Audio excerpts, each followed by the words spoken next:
இறக்கம் இல்லாம நெஞ்சார போய் சொல்லிட்டு இந்த வீட்டை விட்டு வெளியே போனாலே என் மனைவி அவவாயால உங்களை ஊருக்கு முன்னால உத்தமின்னு சொல்ல வைக்கணும்.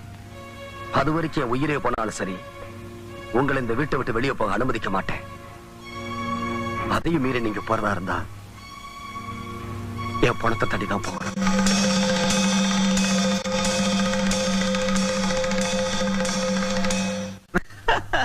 நான் என்ன நினைச்சேன், சாரதா என் வேலைக்கு மட்டும்தான் வேட்டு வச்சான்னு. அப்படியா? அட அதை ஏன் கேக்குற? இந்த மாம்பழத்து மாமிங்களும் மயிலாப்பூர் மாமிங்களும் வாங்கறதுக்கு அலமோதுறாங்க. கேஷ்ல இருந்து எல்லாமே அவன் தான்டா. நிஜமாவா? போற போக பார்த்தா இன்னும் கொஞ்ச நாள் அந்த கடையே விலைக்கு வாங்கிடுவான் பொழுது.